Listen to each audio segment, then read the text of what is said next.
The Texas Chainsaw Massacre movies might have been claimed to be based on a true story, but the real-life history that inspired the series was a lot different than what was presented on screen. The 1974 original was loosely based on Ed Gein, a criminal who also inspired films like Psycho and Silence of the Lambs. But this is one case where history really is stranger than fiction. Since the devil is in the details, here's where the Texas Chainsaw Massacre took liberties with Gein's gruesome deeds.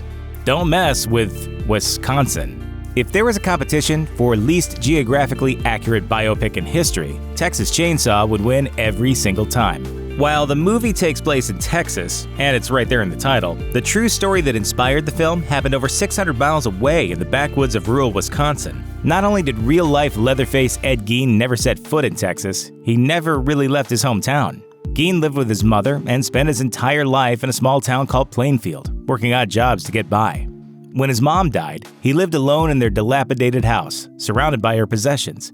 Needless to say, he couldn't have been further from small-town Texas. As for why the cinematic story was set in the Lone Star State, well, Wisconsin Chainsaw Massacre doesn't really have the same ring to it.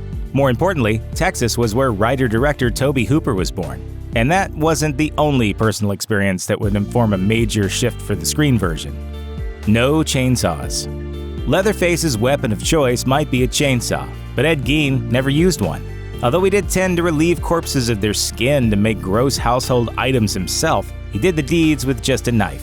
Hooper chose to incorporate a chainsaw into his narrative because of his own experience at a hardware store. The director admitted that over the holidays one year, he found himself in front of a display of power tools and had a brief daydream about grabbing one and slicing his way through the crowds. Thankfully, Hooper was a guy who made films about maniacs and psychopaths rather than becoming one himself. So instead of revving up one of those power saws, he simply added the idea to the Ed Gein-inspired flick he'd been working on. The real body count. While the movie doesn't specify a time frame for its setting, the hippie wagon the kids ride up in indicates they lived sometime around the Summer of Love. But Ed Gein's crime spree began and ended decades before that. He committed his first in 1954 and his last in 1957. But the fudge dates weren't the only numbers that didn't add up to the truth, because Gein's body count was also significantly lower than what was presented in the film. In the first Texas Chainsaw Massacre movie, there are 5 people who fall victim to Leatherface and his terrible family. That's a relatively short victim list by horror movie standards, but Ed Gein's body count was even lower. The infamous Plainfield Butcher was only responsible for slaying 2 women, Mary Hogan and Bernice Worden. It's what Gein did on the side that makes him so fascinating, and explains why his story caught Hooper's eye. After a stroke took his beloved mother's life, Gein went full Buffalo Bill. He started reading up on Nazi medical experiments and human anatomy. He began dressing in his mother's clothes, and after a couple of years of this, Gein started digging up the corpses of women and turning them into furniture, then cutting off parts for his collection. There are echoes of this in Texas Chainsaw, of course. The very first shot is of a mutilated corpse tied to a grave. But while Leatherface and his family were cannibals who did some grave robbing on the side, Gein was a grave robber who graduated to taking lives. No survivors. Texas Chainsaw advertised itself under the tagline, "Who will survive and what will be left of them?"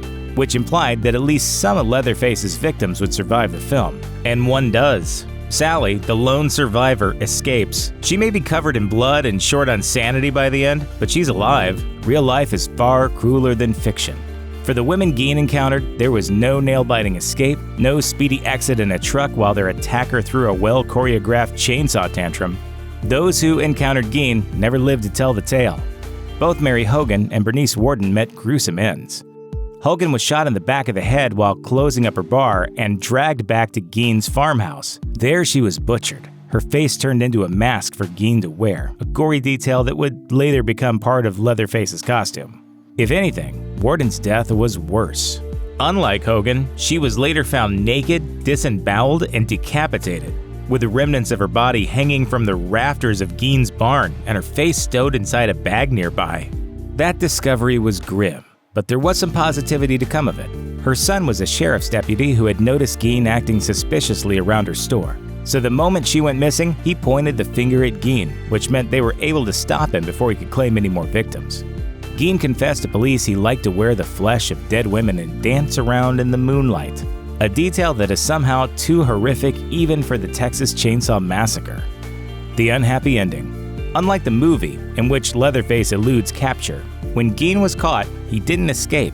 He didn't carve up other people in prison. And he didn't get in a chainsaw duel with Dennis Hopper, as Leatherface does in the So Bad It's Bad Texas Chainsaw Massacre 2, which also claims to be based on real events.